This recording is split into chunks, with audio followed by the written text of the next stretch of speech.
On a vu dans le tutoriel précédent comment on pouvait, dans l'onglet historique, caractériser l'ensemble des événements qui surviennent pour un patient et en avoir une vision synthétique.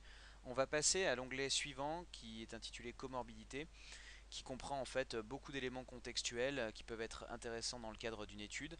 Donc il est composé de deux sous-onglets. Le premier c'est information générale. Information générale, il y a trois parties. Une partie clinique générale, taille, poids, IMC, ostéoporose, obésité, diabète, etc. Une partie vie personnelle et professionnelle et une partie addiction.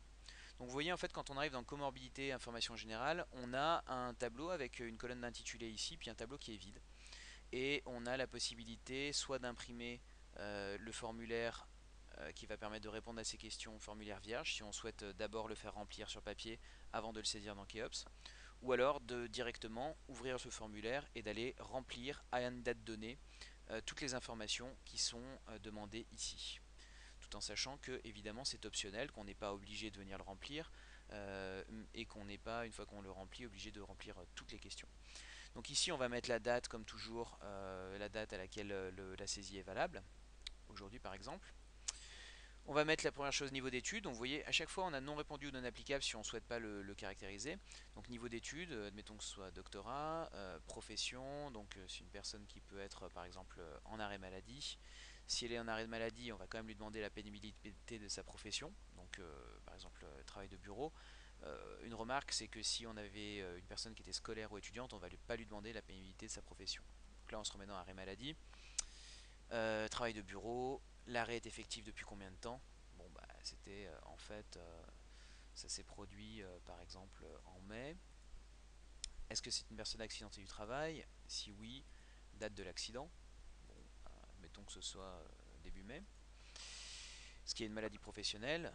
Oui, non. Situation sociale, personne qui peut être divorcée. Sa taille assise si c'est nécessaire, son poids. On voit ici l'IMC qui se calcule avec l'interprétation qui est donnée automatiquement. Est-ce qu'il y a une pratique du sport? Oui. Régulière, occasionnelle ou aucune. Ostéoporose avec ou sans antécédent de fracture. Obésité, oui, non.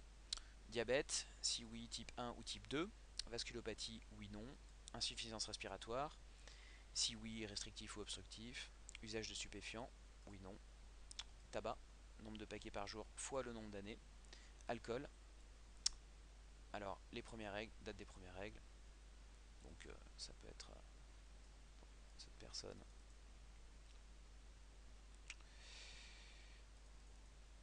Hop.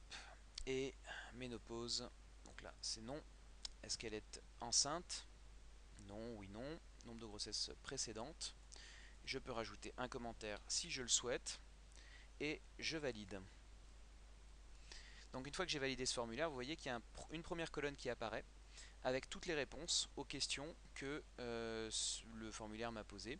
Donc je sais qu'à la date du 5 juillet 2011, toutes ces informations sont valables.